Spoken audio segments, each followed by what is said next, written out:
안녕하세요. 사연 읽어주는 남녀입니다. 오늘도 와주셔서 감사드리며 그럼 오늘의 사연 바로 소개해드리겠습니다. 안녕하세요. 저는 30대 여성입니다.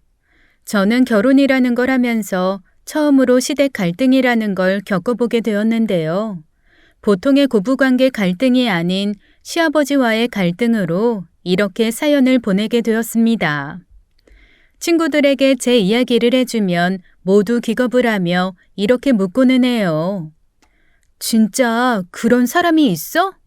라고 말이죠. 그런데 진짜 그런 사람이 있더라고요. 보통의 상식으로는 이해하기 힘든 사람이요. 신혼 초에 저희 엄마가 시아버지를 옷방에 하루 종일 가둬서 눈물 콧물 빼준 사연을 한번 풀어볼게요. 저에게는 세상에 둘도 없는 너무나 사랑하는 엄마가 있습니다. 아빠가 일찍 돌아가시면서 엄마가 저를 온전히 키우셨어요. 아빠는 전기공이셨는데 제가 8살 때 감전사고를 당해 세상을 떠나셨다고 했습니다. 저는 너무 어려서 그 당시 아빠의 장례식만 기억나고 그 이전 기억은 별로 없어요. 왜냐하면 아빠가 주말에도 일하시느라 가족들과 함께할 시간이 거의 없으셨거든요. 아빠는 집안이 무척 가난하셨다고 했습니다. 그래서 가족들에게 가난을 되물림해주기 싫어서 정말 악착같이 일하셨다고 했어요. 그런데 이렇게 허망하게 가실 줄은 정말 몰랐죠. 엄마는 아빠가 돌아가신 후에 저를 책임지려 안 해본 일이 없으셨어요. 공장, 식당, 파출부 일 등등 여러분이 떠올릴 만한 모든 일은 거의 다 해보셨을 겁니다. 그랬던 엄마가 정착한 일은 바로 도배사 일이셨어요. 깔끔하게 도배를 하고 나면 기분도 좋고 돈도 잘 버니까 더 좋다면서 엄마는 도배 일을 천직이라고 말씀하십니다. 50대인 지금까지도 현장에서 무척 열심히 일하세요. 도배 일을 시작한 건 아빠의 동료분의 소개로 시작하게 되셨는데 도배 잘한다는 이야기를 많이 들으셨대요. 본인 적성과도 맞으니 도배사가 되신 거였죠. 엄마는 돌아가신 아빠 대신 집안의 가장 역할과 함께 엄마의 역할도 해내신 대단하신 분이십니다. 제가 요즘 아이를 낳고 키워보니 엄마가 얼마나 대단하셨는지 더 뼈저리게 실감하게 되네요. 저희 집은 늘 깨끗했어요. 엄마가 바깥일을 하시니 집안일에 소홀하실 법도 한데 매일 청소기 돌리시고 걸레질 하시고 설거지를 쌓아두는 법도 없으셨죠. 게다가 집안일을 마무리한 후에는 제 공부도 봐주시고 준비물도 챙겨주시곤 했어요. 엄마의 부지런함과 성실함을 보고 자라서인지 저도 그대로 배우게 되었습니다. 제가 12살이 되고부터는 제가 엄마 대신 설거지를 했고 빨래도 돌려놓았어요. 그리고 공부도 게을리하지 않았고요. 그러다 보니 자연스레 공부를 잘하게 되었습니다. 저는 꾸준한 성실함 덕분에 좋은 대학을 나와 제가 원하는 대기업에 입사를 할 수 있었습니다. 제가 엄마께 보답하는 길은 제가 잘 되는 거라 생각했어요. 엄마는 역시나 무척 기뻐하셨고 제가 이룬 성취들을 엄마가 열심히 살아온 것에 대한 보상이라도 되는 듯 뿌듯해 하셨습니다. 제가 대기업에 입사 후에는 엄마는 늘 입버릇처럼 이렇게 말씀하시곤 했어요. 우리 주영이 이제 시집만 잘 가면 엄마는 더 바랄 것도 없겠다. 그 말씀대로 저는 정말 좋은 사람을 만나게 되었습니다.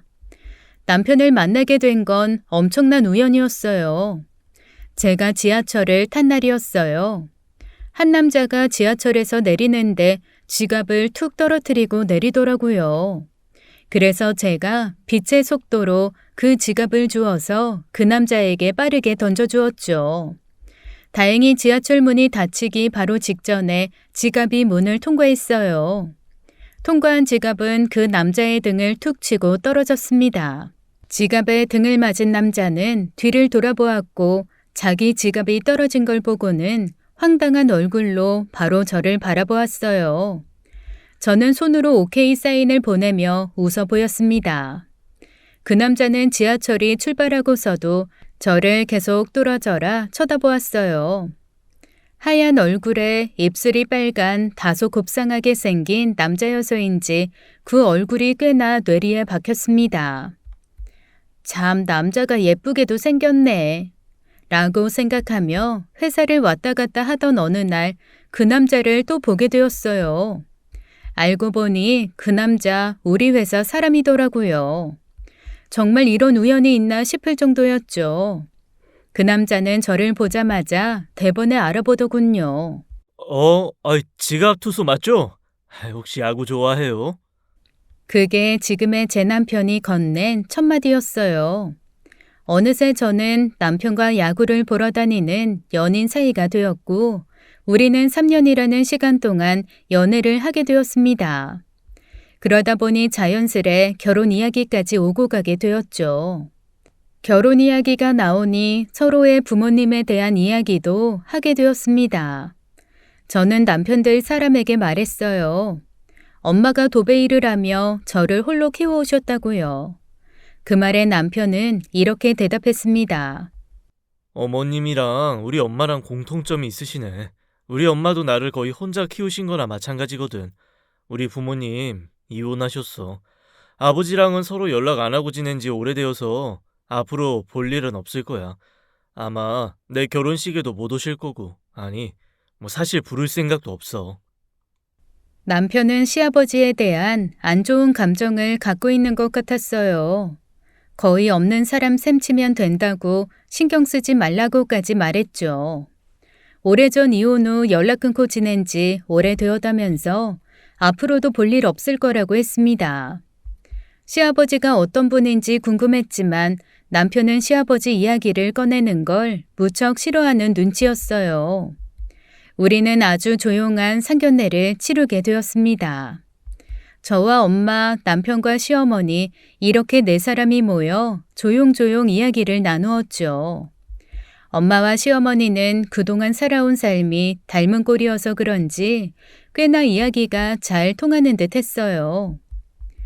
동훈이를 보면 사돈이 얼마나 열심히 사셨는지 안 봐도 알겠네요.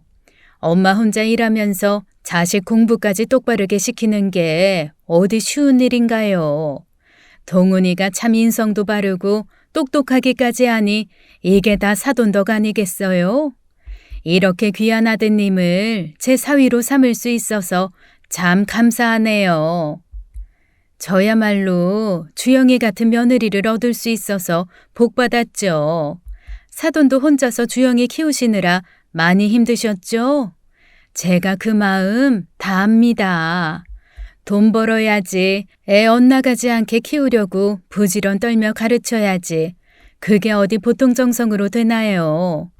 사돈도 그동안 참 애 많이 쓰셨죠? 엄마와 시어머니는 서로의 마음을 훤히 들여다보는 듯 읽어주었고 서로 대화를 나누시다가 눈물까지 지어 보이셨어요. 그동안의 노고를 서로가 알아주고 두 분이 살아온 힘들었던 시절을 서로 쓰다듬어 주고 계셨죠. 그 모습에 저와 남편도 마음이 훈훈해지더라고요. 우리는 결혼 날짜를 잡고 결혼식 준비를 해나갔습니다. 그때까지 모든 게 순탄했어요. 바로 시아버지라는 사람에게서 연락이 오기 전까진 말이죠. 저도 그렇고 남편도 그렇고 혼주석의 아버지 자리가 난감한 입장이었습니다. 저희 엄마는 남자 형제가 없어서 결국 작은 아버지께 연락을 하게 되었어요.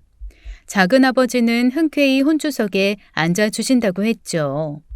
남편 쪽은 시어머니와 7년 넘게 만나고 계신 아저씨 한 분이 계셨습니다. 서로 결혼을 한 사이는 아니었지만 오랫동안 서로 함께 지낸 사이라고 했어요. 특히 남편 말로는 아저씨가 아버지 역할을 거의 다 해주셔서 아버지나 마찬가지인 분이라고 했죠. 남편은 혼주석에 시어머니의 남자친구를 앉혔으면 하는 생각을 내비쳤어요. 저는 남편만 좋다면 그게 누구든지 좋다고 했습니다. 남편이 인정하는 사람이라면 좋은 사람이라고 생각했으니까요. 이렇게 혼주석까지 다 정해놓았는데 우리 사이에 불청객이 끼어들 줄은 상상도 못했습니다. 그 불청객은 다름 아닌 시아버지였어요. 보통 자식이 결혼할 때가 되면 이혼한 부부라도 서로 연락을 해서 자식 혼주석에 서는 경우도 많잖아요. 그런데 시어머니와 남편은 시아버지께 연락할 생각을 전혀 안 하시더라고요. 저도 처음엔 물어보았어요. 시아버지께는 결혼 소식 전하지 않는 거냐고요. 그랬더니 남편이 질색팔색을 하는 겁니다. 그 사람 생물학적으로 내 아버지일 뿐 아버지 같지도 않은 사람이야. 더군다나 내 결혼식에 부를 생각 추호도 없어. 그동안 엄마가 그 인간 때문에 고생한 거 생각하면 지금도 치가 떨린다고. 우리 아버지 못된 짓은 다 골라서 한 인간이야. 술, 도박, 바람, 돈 문제 뭐 하나 빼놓지 않고 다 해서 우리 엄마 평생 속 썩였다고. 그뿐인 줄 알아? 더 이상 말해서 뭐해. 내가 사랑하는 사람한테 이런 이야기하는 거 내 치부인 것 같아서 사실 너무 창피해. 남편은 시아버지에 대한 적대감이 대단했어요. 남편 반응만 보더라도 참 상종 못할 사람인가 보다 했죠. 그래서 저도 더 이상 시아버지에 대한 이야기를 꺼내지 않았습니다. 그런데 결혼을 3달 정도 앞둔 시점에 상상도 못할 인물이 어느 날 제 회사에 찾아왔더라고요. 사내 전화로 연락이 와서는 누가 저를 로비에서 찾는다길래 내려가 보았더니 처음 보는 50대 후반쯤 되어 보이는 아저씨가 저를 기다리고 있었습니다. 절 찾으셨다고. 누구세요? 아이고 아가, 네가 주영이구나.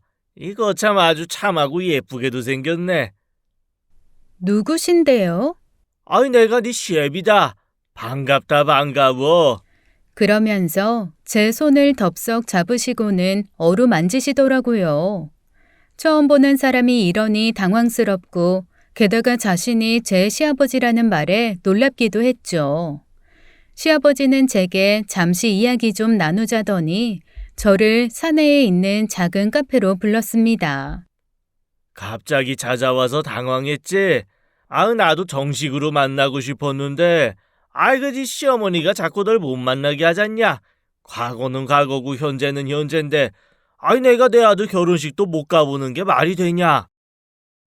저는 뭐라고 대답을 해야 할지 몰라 그저 어색한 미소만 지어 보였습니다. 내가 예전에 네 시어머니 될 사람이랑 동훈이한테 소홀했던 건 맞지만 이제부터라도 내가 남편 노릇, 아버지 노릇, 시아버지 노릇 해야겠다 싶어서 찾아왔다. 뭐 오늘은 이렇게 얼굴 본 걸로 됐다.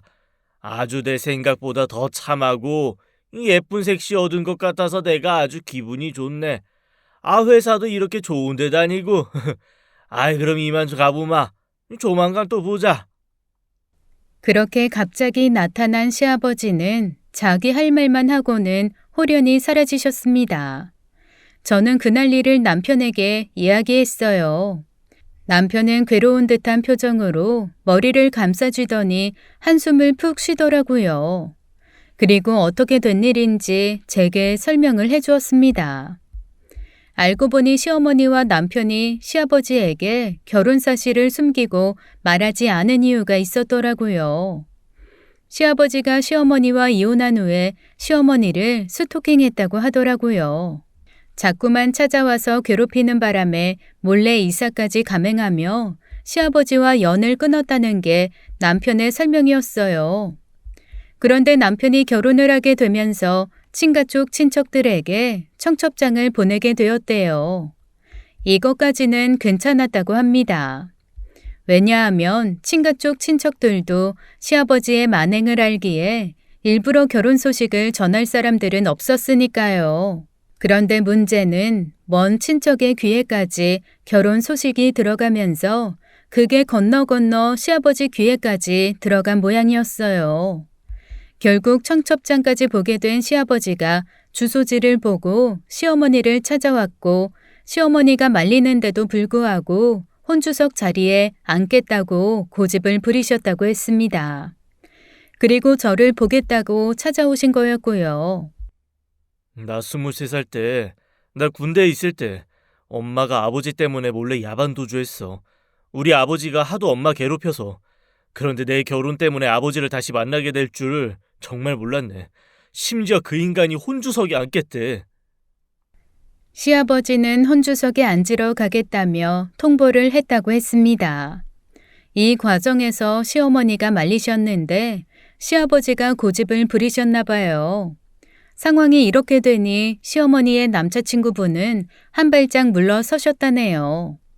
남편 앞길에 누 끼치고 싶지 않다면서 친부인 시아버지가 앉는 게 도리라고요. 어느 날 시어머니가 전화가 오셔서는 제게 말씀하셨어요. 그 사람이 혼주석에 앉겠다고 난리를 치는 걸 보니 아무래도 결혼식 날에 올 모양이다.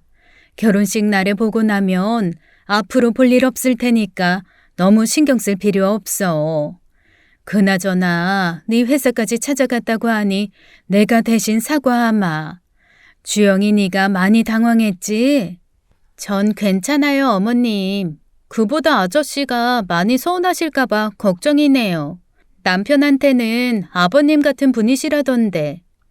어차피 그이는 혼주석에 앉는 거 부담스러워했어. 자기 대신 동훈이 외삼촌 앉히라던 사람이다.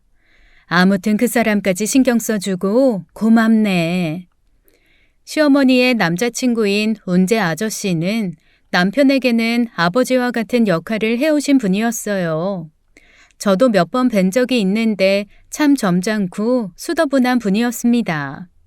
결혼 준비를 하면서 운재 아저씨는 은근 우리 결혼에 이것저것 신경을 많이 써주셨습니다.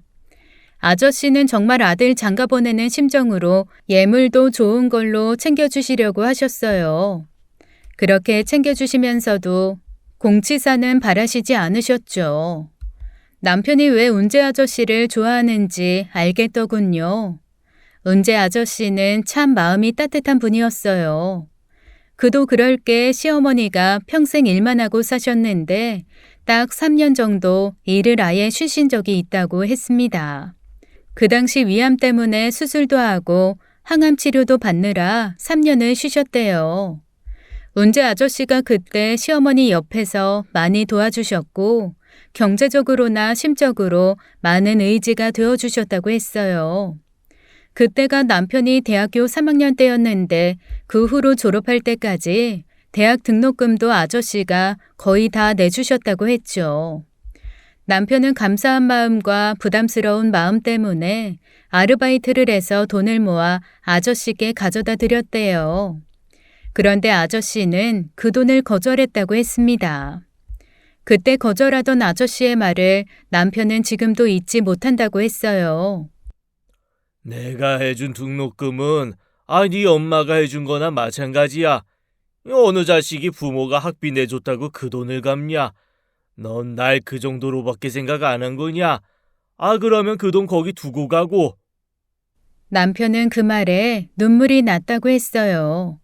그런 아저씨를 제치고 시아버지가 자신이 혼주석에 앉겠다고 한 거였죠. 결혼 준비 중 시아버지는 예단에 무척 관심이 많으셨습니다. 내가 그래도 명색이 시아버지인데 명품 옷 한 벌이랑 명품 지갑 정도는 받아야 하지 않겠냐? 시아버지가 제 연락처를 따로 받아가서는 제게 따로 연락을 한 거였습니다. 죄송해요. 저희 예단 예물은 생략하기로 양가에서 이미 이야기가 돼서요. 거짓말이었어요. 이미 남편이 당부한 게 있었거든요. 혹시라도 시아버지가 연락해서 이상한 소리 하면 딱 잘라내라고요. 그래서 예단 예물 안 하기로 했다고 제가 딱 잘라 이야기했죠. 그런데 시아버지는 자기 고집만 계속 내세웠습니다. 그래도 그게 도리가 아니지. 여자가 시집을 오면서 혼수랑 예단해오는 거야. 옛날부터 내려오던 전통인데 넌 예단도 안 해오고서 우리 아들한테 시집 올 생각이었냐? 명품 옷이 부담되면 명품 지갑이라도 하나 해오거라. 내가 안 그래도 얼마 전에 지갑을 잃어버려서 주머니에 돈 넣고 다니는데 영 폼이 안 나지 않냐? 좋은 지갑 사주면 내가 돈 많이 벌어서 나중에 생길 우리 손주한테 용돈도 주고 하지. 참 말도 안 되는 논리였지만 지갑 하나 정도는 사드릴 수 있지라는 생각에 명품은 아니지만 백화점 브랜드샵에서 깔끔한 지갑 하나를 사서 예단으로 챙겨드렸어요. 운재 아저씨께는 정장 한 벌 하시라고 따로 돈으로 챙겨드리고요. 그러자 남편이 제게 뭐라고 했어요. 뭐하러 했어. 그 사람 그런 거 받을 자격도 없는 사람이야. 그냥 아무것도 안 해드리면 나중에 말 나올 것 같아서 가래로 막을 거 삽으로 막는다. 그런 심정으로 했지. 미안해. 그래도 정말 앞으로는 아무것도 해주지 마. 해주면 해줄수록 더 해달라고 할 사람이니까. 그리고 운재 아저씨 챙겨줘서 고마워.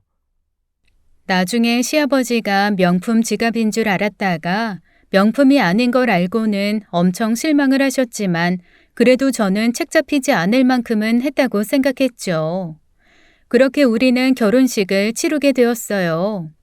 결혼식장에서 또 웃긴 게 시아버지가 시어머니의 남자친구를 엄청 견제하는 거였습니다. 지나가면서 은근 어깨로 치고 가고 앞에 가로막아서며 대화를 방해하는 식으로 엄청 사람을 무시하더라고요.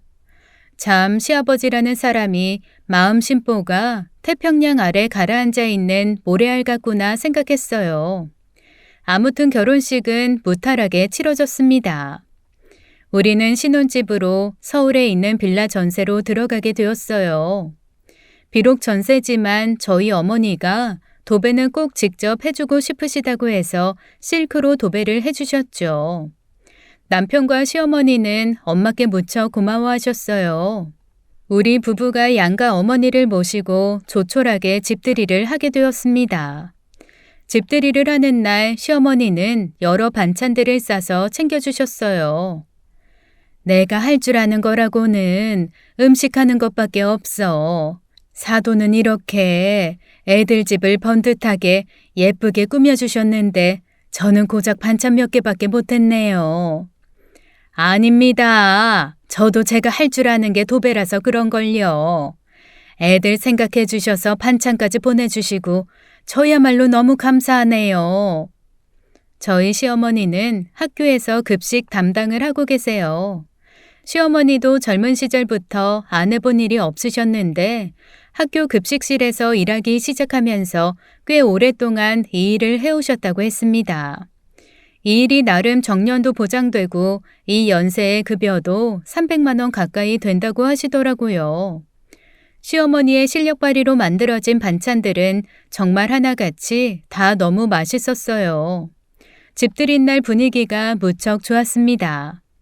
앞으로 우리 앞길엔 행복만 가득할 것 같았죠. 불청객 시아버지가 우리 사이에 끼기 전까지는 말입니다. 어느 날 시아버지로부터 연락이 왔어요.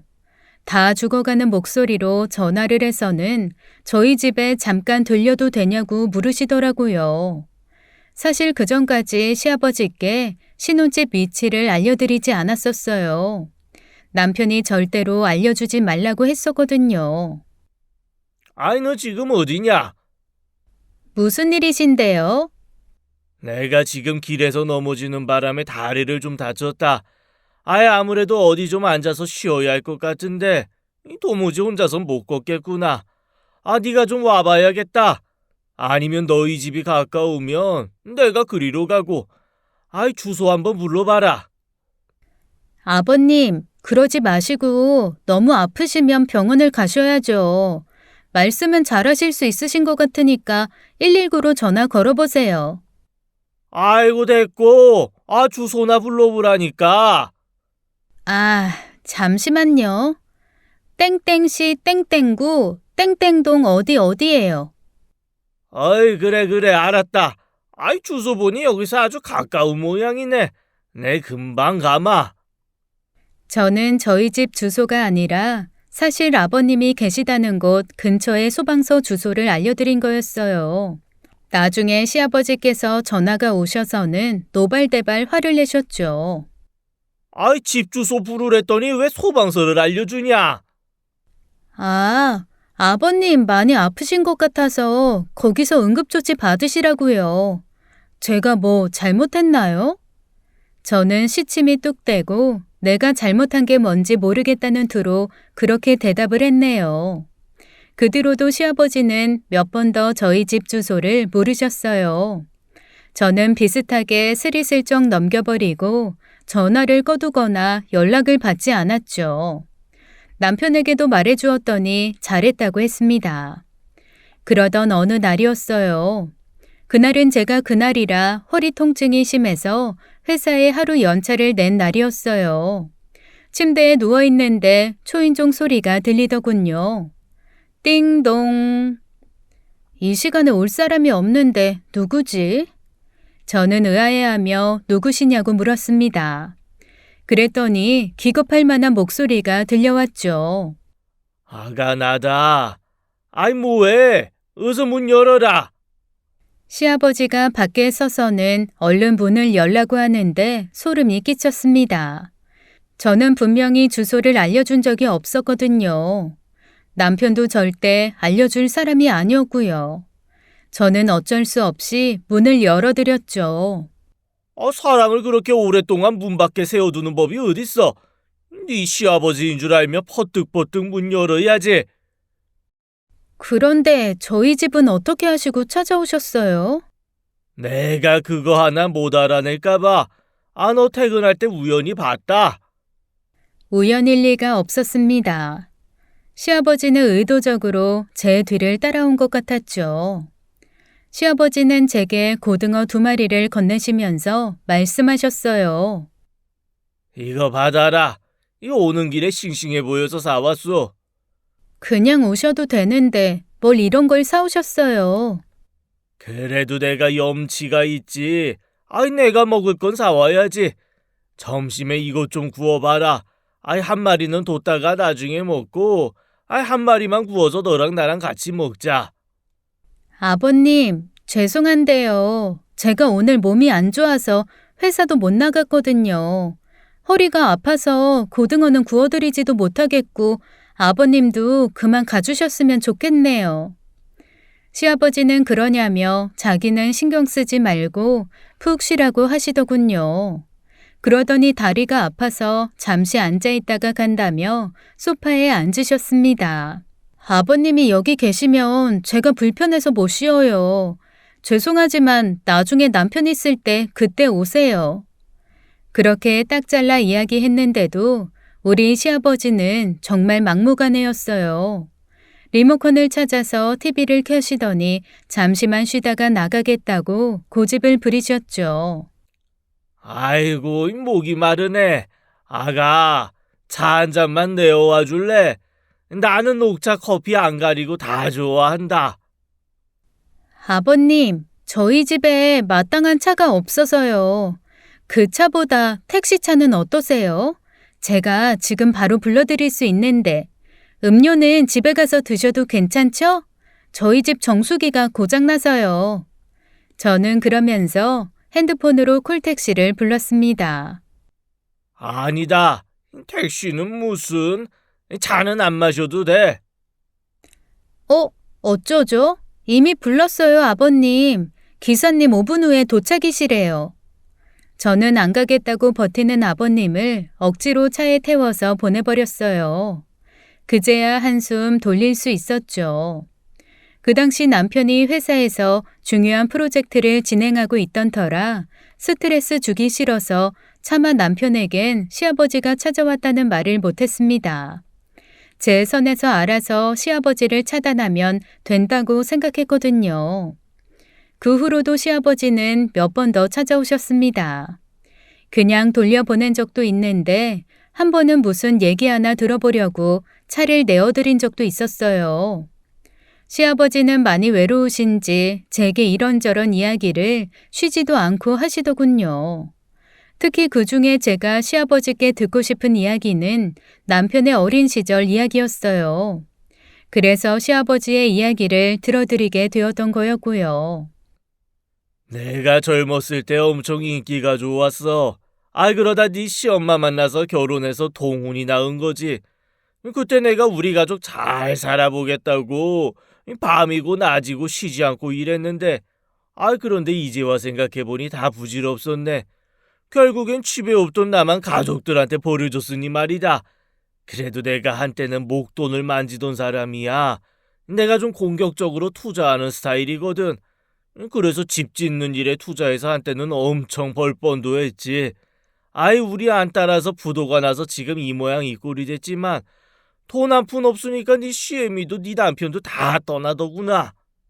시아버지는 옛날 일을 회상하시면서 씁쓸한 표정을 지어 보이셨어요. 그러면서 의미심장한 말씀을 한마디 하셨죠. 네 시어머니 너무 믿지 마라. 돈에 아주 환장한 사람이니까. 제가 말도 안 된다는 눈빛으로 시아버지를 바라보자 한마디 더 보태시더라고요. 네 시어머니, 내가 사업 망하자마자 날 버린 사람이야. 그리고 바로 딴 놈 만났고, 그 재훈재인가 하는 인간하고, 네 시어머니가 왜 만났겠냐? 다 돈 때문이지. 네 시어머니보다 네 남편이 더한 놈이야. 자기 아빠가 두 놈 멀쩡히 뜨고 살아있는데 이 재훈재 그 인간한테 철석 붙은 걸 보면 말이다. 하여간 빈대 같은 족속들. 시아버지는 제게 찾아와 여러 이야기를 했는데 그 중에 대부분의 이야기는 자기 신세 한탄과 돈 이야기였고 그 외에는 대부분이 남 욕하는 이야기였어요. 그 중에는 저의 시어머니와 남편 이야기도 끼어 있었죠. 저는 적당히 들어주다가 이건 아니다 싶어서 시아버지를 집으로 얼른 보내버렸습니다. 이때까지도 남편이 모르고 있던 상황이었는데 이제는 남편 모르게 시아버지를 만나면 안 되겠다는 생각이 들었죠. 그래서 시아버지께 말씀드렸어요. 아버님, 정말 죄송한데요. 저는 아버님 과거가 궁금하지도 않고 아버님이 어머님이랑 남편 험담하는 이야기도 듣고 싶지 않아요. 그래도 제가 명색이 이 집 며느리잖아요. 지금까지 남편 모르게 아버님 배웠는데 이제는 안 되겠어요. 앞으로 저 찾아오지도 마시고 연락도 안 하셨으면 좋겠네요. 아이고 그래. 가재는 개편이다 이거냐? 나는 그래도 네가 내 말을 잘 들어주길래 너는 좀 다른 줄 알았더니 내가 한참 잘못 생각한 모양이다. 나도 더 이상 이 집에 올 생각 없다. 대신 용돈 300씩만 내놔라. 시아버지는 생활비로 월 300만 원을 요구하셨어요. 그럼 다시는 안 찾아오겠다는 각서까지 쓰겠다면서요. 이거 완전 날강도 아니야? 라는 생각이 절로 들었죠. 저는 남편과 상의해 본다고 했는데 그 말에 시아버지는 버럭했습니다. 네가 돈 잘 버는 거 뻔히 아는데 그걸 뭘 자기 아들한테까지 이야기하냐고요. 네가 이 집안 안주인인데 고간 열쇠도 없냐? 너 아주 우리 아들한테 꽉 잡혀 사나 보다. 시아버지 용돈 주는 거 하나도 너 혼자 못해서 내 아들한테 검사까지 받아야 하는 걸 보면. 그렇게 말씀하시는 아버님의 속내를 제가 모를 리가 없었습니다. 은근 저를 도발해서 용돈 300만 원을 받아내려는 거였죠. 그 도발에 넘어갈 제가 아니었어요.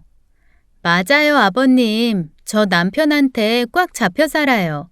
그래서 고간 열쇠 저한테 없고 남편한테 있어요. 그러니까 아버님이 말씀하신 용돈권은 남편이랑 꼭 상의해 볼게요. 동훈이한테는 300이라고 하지 말고 30이라 해라. 그래야 씨알이라도 먹겠지. 내 친구는 그 집 딸이 300씩 턱턱 준다는데 나는 내 말년이 왜 이 모양인지 모르겠다. 며느리한테 돈 달라고 빌어야 하니 말이야. 내가 아주 거지야 상거지. 그러면서 또 불쌍한 척을 하시더라고요. 그러더니 조용히 일어나 식탁 위에 있던 빵봉지를 들고는 휙 나가버리셨습니다. 사실 그것도 좀 황당했어요. 그 빵봉지 시아버지가 사오신 것도 아니었고 저희 엄마가 어제 저희 집에 오시면서 저랑 남편 먹으라고 사오신 빵들이었거든요. 물론 아버님께 빵 한 보따리 드리는 거 드릴 수 있죠. 그런데 웃긴 건 시아버지가 저희 집에서 가져간 게 저것뿐만이 아니었던 것 같습니다. 이전에 시아버지가 다녀간 날 저녁이었어요. 남편이 집에 와서는 한참을 면도기를 찾더라고요. 거참, 아무리 찾아도 안 보이네. 뭐가? 내 면도기 말이야. 분명히 아침에 쓰고 여기 장 안에 넣어놨는데 아무리 찾아도 없어. 자기가 혹시 치웠어? 아니면 실수로 버렸거나. 그럴 리가. 내가 당신 면도기도 못 알아볼까봐? 다시 잘 찾아봐. 면도기에 발이 달린 것도 아닐 텐데. 그러고 보니 내 거 이어폰도 하나 안 보이던데. 이상하네. 그때는 그저 집안 어딘가에서 물건을 잃어버렸다고만 생각했지 시아버지가 가져갔을 거라고는 생각도 못했죠. 그런데 시아버지가 빵봉지를 낚아채서 가지고 가시는데 면도기와 이어폰 생각이 딱 나더군요. 앞으로 절대로 시아버지께 문을 열어주면 안 되겠다는 생각이 들었습니다. 그날 밤 남편에게 시아버지의 용돈 이야기를 했어요. 역시나 남편이 노발대발하며 난리를 쳤고 시아버지께 연락을 해서 다시는 찾아오지 말라고 화를 냈습니다. 300이 네 집 개 이름이야? 아버지가 저한테 용돈 300만 원이 아니라 300원이라도 줘봤어요? 앞으로 우리 집에 300만 원 용돈 주러 올 거 아니면 찾아오지 마세요. 또 찾아와서 허튼 소리 하면 저 애비도 몰라보는 폐류나 되겠습니다. 아셨어요? 남편은 그날 많이 속상해했습니다. 평소 마시지도 않는 소주를 2병이나 마시고 눈물을 흘리며 잠이 들었죠. 남편은 제게 너무 창피해서 눈물이 난다고 했어요. 남편이 속상해할 것을 알기에 그동안 시아버지에 대한 이야기를 피해왔던 건데 저도 마음이 아팠습니다. 그 후로 시아버지도 연락이 없고 집에 찾아오시는 일도 없으셨어요. 그래서 이렇게 정리가 되나 보다 했습니다. 그러던 어느 날이었어요. 저희 엄마가 오랜만에 일이 없어서 쉬신다며 저희 집에 찾아오셨습니다. 저는 엄마를 보자마자 어깨부터 주물러 드렸어요. 오랜 도배일로 인해 엄마는 항상 어깨를 아파하셨거든요. 엄마는 제 신혼생활에 대해 궁금해하셨고 이런저런 얘기를 나눴어요. 그러다가 엄마가 시아버지 안부를 물으시더라고요. 네 시아버지는 아직도 찾아와? 아니, 이제 내가 연락도 안 받고 집에 있어도 없는 척해. 지난번에 내가 말했지? 우리 시어머니랑 남편을 나쁘게 말하더라니까. 그때 딱 정 떨어져서 연락 안 해. 그래, 잘 생각했어. 네 남편한테는 시어머니 남자친구가 잘해주셨다며. 차라리 그 사람을 네 시아버지다 생각하고 효도해. 너희 시어머니 겪어보니 사람 참 순하더만. 그렇게 순한 사람이 저렇게 매몰차게 네 시아버지한테 등 돌린 거 보면 이유가 있겠지. 엄마와 그렇게 이야기하는데 갑자기 전화가 오더라고요. 그것도 시아버지한테요. 저는 당연히 연락을 받지 않았어요. 그랬더니 잠시 후 초인종 소리가 들렸습니다. 인터폰을 보니 시아버지였어요. 저는 엄마와 쥐죽은 듯 조용히 있었죠. 그렇게 있으면 당연히 돌아가실 줄 알았거든요. 그런데 갑자기 문 손잡이에서 철컥철컥 소리가 나고 계속 비밀번호를 누르시더라고요. 당연히 비밀번호를 모르시니 나중에는 문을 깨부수는 건지 도어락을 깨부수는 건지 시끄러운 소리가 들려왔습니다. 이대로 두다가는 도어락이 망가지겠다 싶어서 문을 열고 나가보았죠. 아버님, 지금 뭐 하세요? 도어락이 걱정되어서 쳐다보니 여기저기 기스가 났더라고요. 아니 아버님, 도어락을 이렇게 두드려 패면 어떡해요? 지금 뭐 하시는 거예요? 아이 너는 네 시애비가 왔는데 나와보지도 않고 뭐 했어? 아이 뭐해 얼른 들어가지 않고. 내가 오늘 긴히 할 얘기가 있어서 왔다. 시아버지는 신발을 벗자마자 집 안으로 들어오셨어요. 그리고 저희 엄마를 보게 되셨죠. 저희 엄마 와 계세요. 오늘은 곤란하니까 다음에 아버님 얘기 들을게요. 남편도 같이 있을 때요. 아이 사돈 오셨습니까? 아이 그런데 왜 없는 척 여기에 서서 인사도 안 하고 숨어 계세요? 숨어 있다뇨? 저는 웬 잡상인이 왔나 했죠. 이 시간에 사돈이 오실 줄은 생각도 못해서요. 그런데 일 안 하시나 봐요. 이 시간에 며느리 집에 오시는 걸 보면요. 에이, 사돈이야말로 도배일 하신다더니 아이 그만두셨어요. 전 쉬는 날이에요. 아이 저도 쉬는 날입니다. 뭐 사돈도 계시니 오히려 잘 됐네요. 아무래도 한 사람보다 두 사람이 나을 테니까요. 그러면서 시아버지는 묻지도 않은 이야기를 장황하게 펼치기 시작하셨어요. 그 이야기인 즉슨 결국 돈 좀 빌려달라는 거였습니다. 무슨 투자를 하고 있는데 건축업자에게 돈을 줘야 한다며 자기가 돈이 없으니 돈 좀 빌려달라는 거였죠. 시아버지가 예전에 집 짓는 일을 했다더니 이번에도 건축 관련해서 무언가 일을 벌이는 모양이었습니다. 저희 엄마는 사돈 앞에서 뻔뻔하게 이야기하는 시아버지를 보고 표정이 완전 썩으셨어요. 그런 와중에 우리 시아버지 일반 상식을 뛰어넘는 분이시라 저희 엄마께 밥 좀 달라고 하더라고요. 아유, 이거 말을 많이 했더니 배가 고프네. 저 사돈, 밥 좀 얻어먹고 갈 수 있을까요? 제가 사돈이랑은 겸상을 한 번도 안 해봐서 같이 밥 한 끼 먹고 싶기도 하고 사돈 음식 솜씨도 궁금하네요.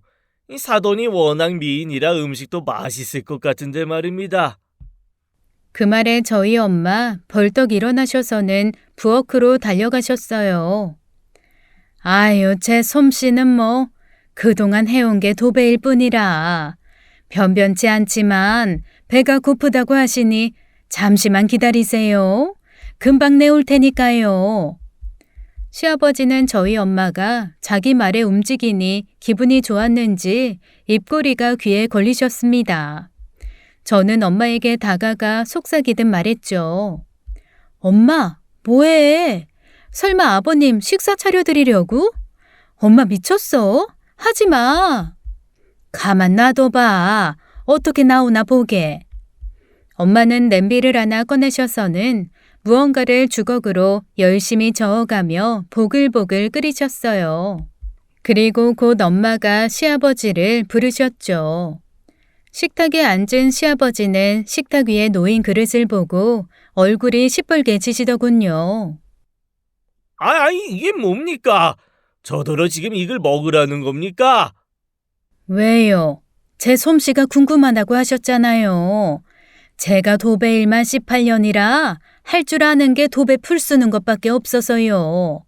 그래도 제가 풀 하나는 기가 막히게 씁니다. 얼른 드셔보세요. 그래도 사람 성의가 있는데. 시아버지는 저희 엄마 말에 어쩔 수 없이 몇 술 뜨는 신용을 하셨어요. 그러면서 배가 안 고프다고 숟가락을 딱 내려놓으시더라고요. 아니 벌써 그만 드시게요? 죽통에 싸드릴까요? 배고프실 때 며느리 집에 올 게 아니라 집에서 편히 드시게요. 그러자 시아버지는 손사래를 치시며 죽통을 찾고 있는 저희 엄마를 말리셨어요.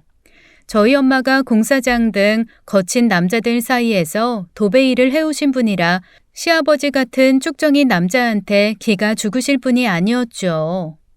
시아버지는 고작 풀죽 몇 숟갈에 소화가 잘 안 된다며 저희 집안을 막 걸어다니기 시작하셨습니다. 이 방 저 방 기웃기웃 하시는 모양새가 아무래도 수상했죠. 그러다 시아버지가 저희 집 옷방에까지 들어가셨어요. 아버님, 거기서 뭐 하세요? 나오세요. 그냥 소화시킬 겸 걸어다니는 거야. 난 신경 쓰지 마라.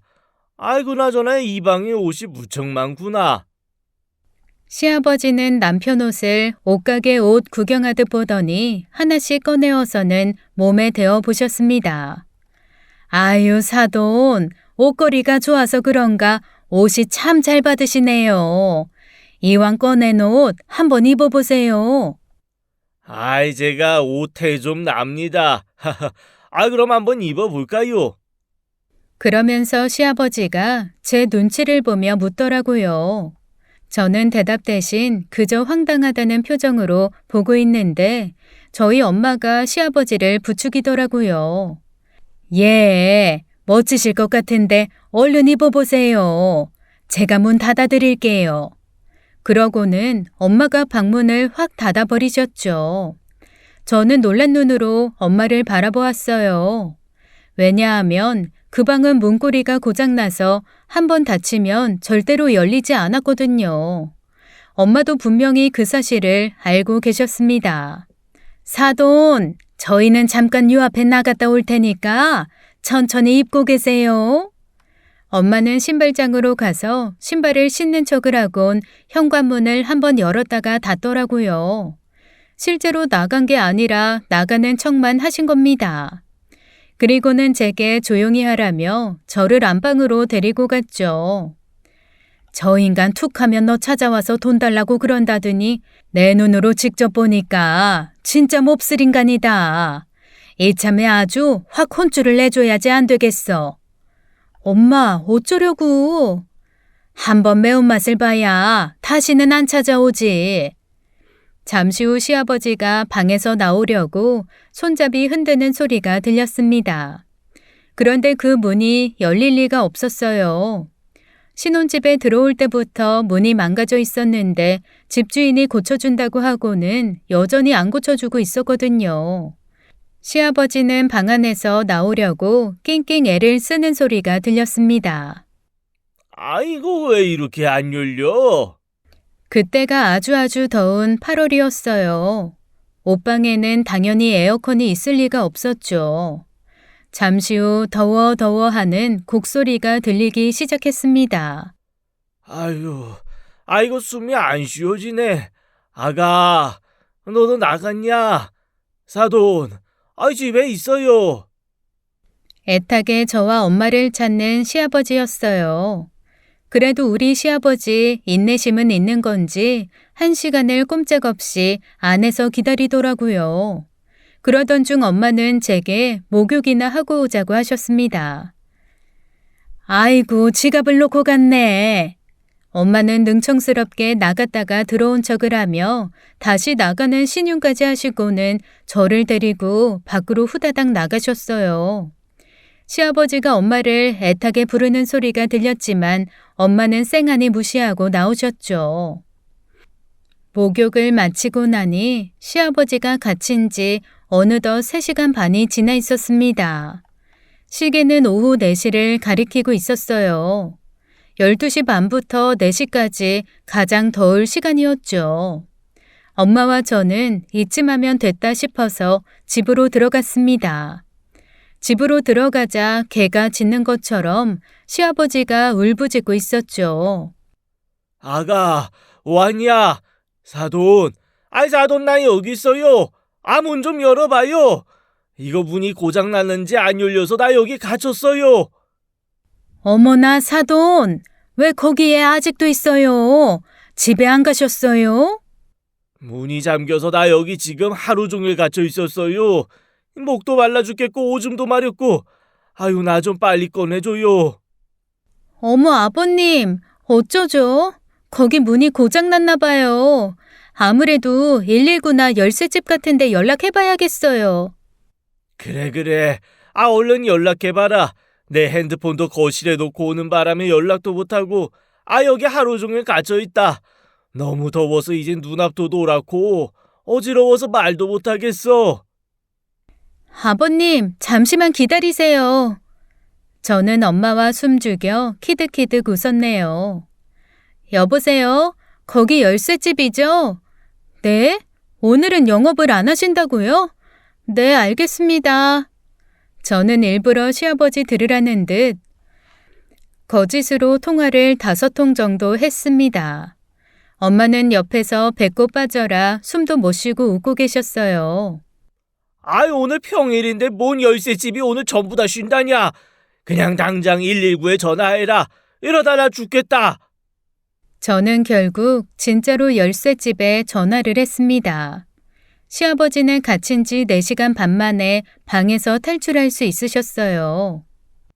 물 좀 다오. 어머, 정수기 망가졌는데 아직 못 고쳐서요. 뭐야?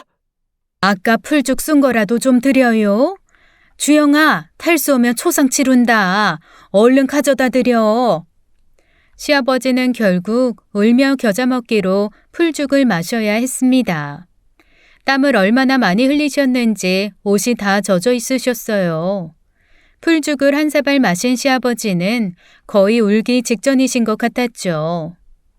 나중엔 땀인지 눈물인지 눈가가 촉촉해지셨고 너무 더우셨는지 콧물까지 나오신 시아버지였어요. 여기서 더 놀리면 안 되겠다 싶어서 얼른 집으로 보내드렸습니다. 그리고 제가 한마디 했어요. 아버님, 저희 생각보다 돈 여유가 없어서 방문도 못 고치고 정수기도 못 고치고 이러고 살아요. 아버님 돈 얘기하셔도 못 해드리는데 이제는 돈 이야기 안 하셨으면 좋겠네요. 그럼 살펴가세요. 시아버지가 나가시고 베란다 창으로 엄마와 함께 시아버지를 바라보았습니다. 기진맥진해지셨는지 터덜터덜 걸어가시는데 길 가다가 괜히 쓰레기통을 발로 차시더라고요. 아무래도 화가 단단히 나신 것 같았어요. 그런데 다음 날 시아버지는 화가 나신 걸 주체 못하시고 우리 집에서 있었던 일을 남편에게 이야기한 모양이었습니다. 남편은 이 일을 시어머니께 말씀드렸고 시어머니는 화가 머리끝까지 나셨죠. 물론 저와 친정엄마에게 화가 나신 게 아니라 시아버지께 화가 난 거였어요. 시어머니께 전화가 오셔서는 연신 미안하다고 저와 친정엄마께 말씀하셨습니다. 제가 아주 사돈께 면목이 없네요.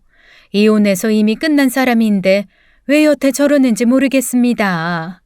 나한테 그러는 거면 그러려니 하겠지만 내 귀한 아들, 내 귀한 며느리한테 이러는 건 도저히 못 참겠네요. 저도 더 이상 가만히 두고 보진 않을 테니까 염려 놓으세요. 시어머니는 그렇게 말씀하셨는데 사실 시어머니가 두고 보지 않겠다는 말이 크게 와닿진 않았습니다. 왜냐하면 이미 이혼한 사이신데 뭘 어떻게 하실 수가 없으시잖아요. 그래도 시어머니가 저와 친정엄마를 생각해서 저렇게 말씀이라도 해주시니 감사할 따름이었죠. 그런데 사건은 그걸로 끝나질 않았어요. 제가 말씀드렸죠. 우리 시아버지 상식을 벗어난 사람이라고요. 어느 날 퇴근 후에 집을 가보니 집안이 어딘가 분위기가 좀 달라 보였습니다. 딱히 뭐가 달라졌다고 말은 못하겠는데 무언가 나가기 전과 다른 느낌이었죠. 처음엔 베란다 창문이 열려 있었어요. 분명히 저는 닫고 나간 것 같은데 말이죠. 그래서 제가 착각을 했나 보다 했습니다. 그런데 두 번째는 화장실 문이 열려 있는 거였죠. 저는 원래 화장실 문을 닫고 다니는 버릇이 있거든요. 그리고 집에서 이상한 냄새도 나더라고요. 그런데 그 순간 카드 사용 내역이 문자 알림으로 왔습니다. 땡땡 금은빵 580만 원 일시불. 저는 스팸 문자인 줄 알았어요. 제가 평소 그 카드를 쓰지도 않았고 액수도 터무니없이 높았으니까요. 저는 남편에게 전화를 했습니다.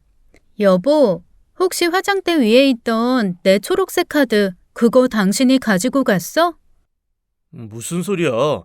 내가 당신 카드를 왜 써? 내가 카드 있는데. 그치. 그럴 리가 없지. 이상하네. 왜? 무슨 일인데? 저는 상황을 남편에게 알려주었습니다. 그러자 남편이 얼른 카드 정지시키고 경찰에 신고하라고 하더라고요. 저는 전화를 끊고 제 화장대 위에 올려두었던 카드를 찾아보았습니다.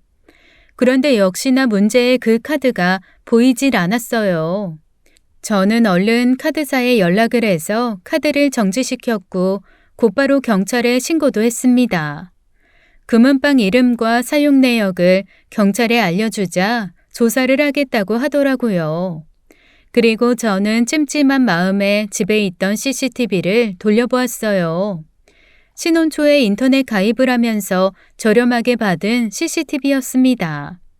이 CCTV는 사람이 집에 들어오면 자동으로 녹화를 시작하고 나가면 녹화를 중단하는 기능이 있었죠. 저는 혹시나 하는 마음으로 CCTV 내역을 확인해 보았습니다. 그리고 너무 놀라 기겁하고 말았어요. 카드가 사용되기 불과 4시간 전쯤 누군가 우리 집에 들어온 거였습니다. 그건 다름 아닌 시아버지였어요.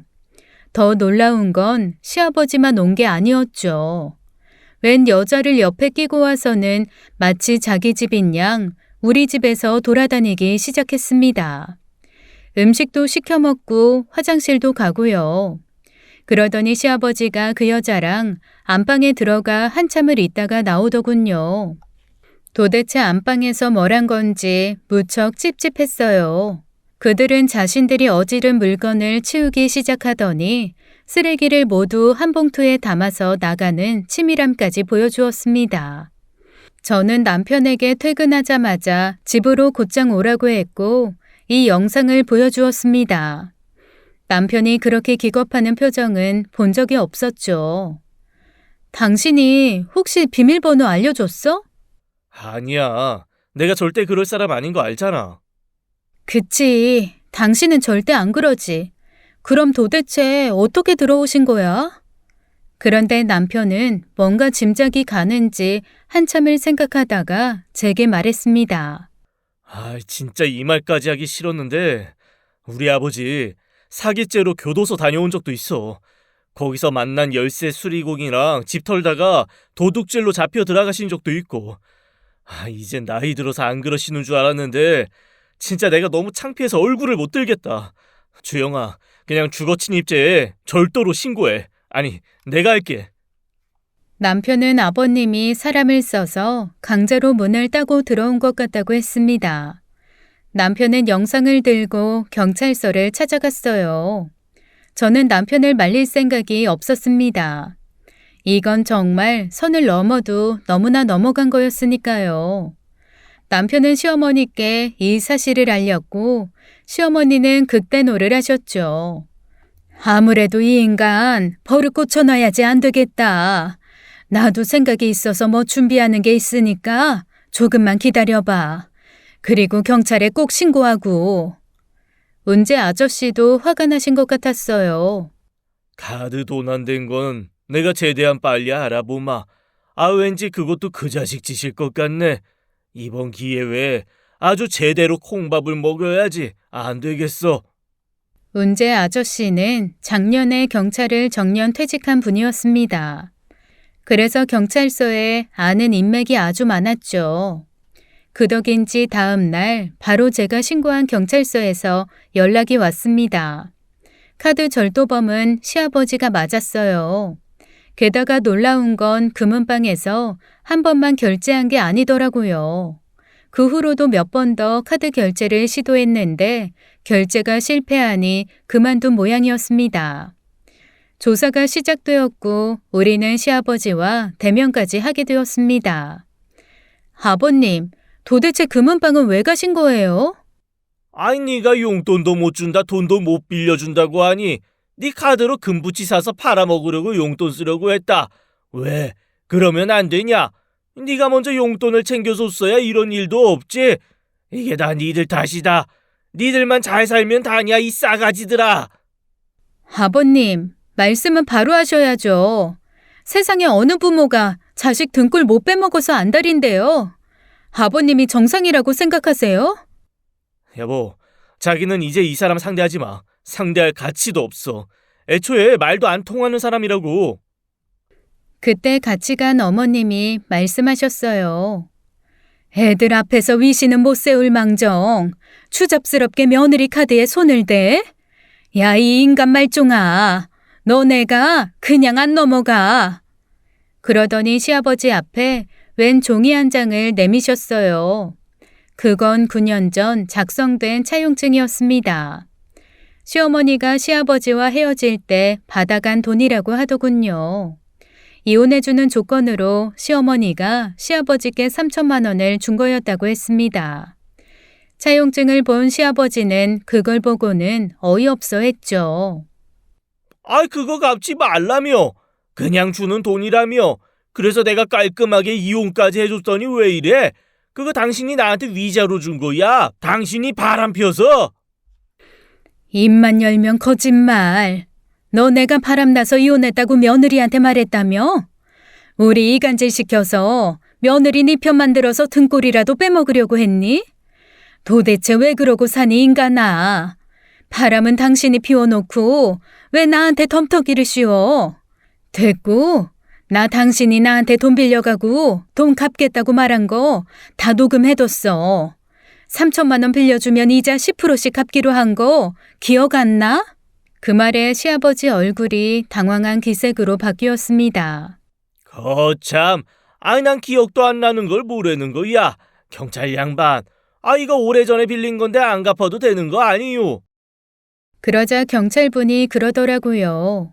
소멸시효 10년인데 아직 10년 안 되어서 갚아야 한다고요. 시어머니는 시아버지께 당장 돈 안 갚으면 전부 차 앞 걸어버리겠다고 했습니다. 나중에 들어보니 9년 전에 시아버지가 시어머니께 3천만 원을 빌려달라고 했대요. 그걸 빌미로 시어머니는 돈을 마련해 줄 테니 이혼을 해달라고 했고요. 대신 채용증도 쓰고 이자도 내는 조건으로 말입니다. 시아버지는 돈을 꼭 갚겠다고 했는데 이자는커녕 입을 싹 닫고 도망갔다고 했죠. 그 후 협의 이혼을 하게 되면서 시어머니는 그 돈 그냥 없는 셈 치신 모양이었어요. 다만 시아버지가 그 후로도 자꾸 찾아와 돈을 요구하는 바람에 이사까지 가버린 거였고요. 아무튼 그랬는데 시아버지의 만행에 시어머니가 결단을 내리신 거였습니다. 돈이라도 받아내는 걸로 괴롭혀 주겠다고요. 시아버지는 그 후 절도죄, 주거침입죄로 재판을 받게 되셨어요. 그런데 그 와중에 알게 된 사실이 또 하나 있었죠. 시아버지가 일전에 제게 돈 좀 빌려달라고 했던 그 돈을 스스로 마련해서 건축업자에게 건넨 모양이었습니다. 그런데 그걸 사기당했다는 사실이었어요. 시아버지는 자기도 그 인간을 사기죄로 고소하고 소송을 걸어야 한다며 우리에게 선처를 요구했습니다. 왜냐하면 시어머니가 그 와중에 민사 소송까지 거는 바람에 시아버지의 재산이 모두 압류되었거든요. 그래서 돈 한 푼 없는 신세이니 아무것도 하실 수가 없었던 거죠. 시아버지는 교도소에 들어가게 되셨는데 시어머니께서 영치금까지도 싹 다 압류하셨다고 했어요. 시아버지는 교도소에 들어가게 되자 여자친구에게 돈을 요구한 모양이었습니다. 참 사람 안 변한다. 그 인간 교도소에 가서까지 지 여자친구한테 돈 달라고 해서 내 돈 갚은 모양이더라고. 근데 이제 그 여자친구도 도망간 모양이야. 나처럼 돈 얼마 주고 꼬리 자르기 한 거지 뭐. 원금은 다 갚았지만 그래도 아직 이자가 원금만큼 남았다 얘. 내가 아주 10원 한 장 안 남기고 다 받아낼 거야. 네 시아버지 아마 영치금도 못 쓰고 물주 여자친구도 도망가서 교도소에서 고생 꽤나 할 거다. 그 후 시아버지와 우리 가족은 영원히 헤어지게 되었어요. 우리는 전화번호도 바꾸고 이사도 가야 했죠. 엄마가 해준 도배가 아까워서 이사 안 가려고 했는데 엄마가 오히려 더 이사 가라고 말씀하시더라고요. 도배는 또 새로 하면 된다고요. 저는 이사 후 회사 일도 더 잘 되고 아이도 낳게 되었습니다. 지금은 엄마와 시어머니가 아이를 번갈아 가며 봐주시고 계세요. 덕분에 저는 회사 일을 계속 다니고 있고요. 지금은 남편과 시어머니 그리고 친정엄마와 함께 평온한 날들을 보내고 있어요. 시아버지만 없어도 천국인 것 같네요. 앞으로 엄마랑 시어머니, 운재 아저씨 세 분 모두 건강하시길 바라며 이 글을 마치겠습니다. 지금까지 사연 읽어주는 남녀였습니다. 끝까지 시청해주신 여러분 감사드리며 저희는 다음 사연으로 돌아올게요. 감사합니다.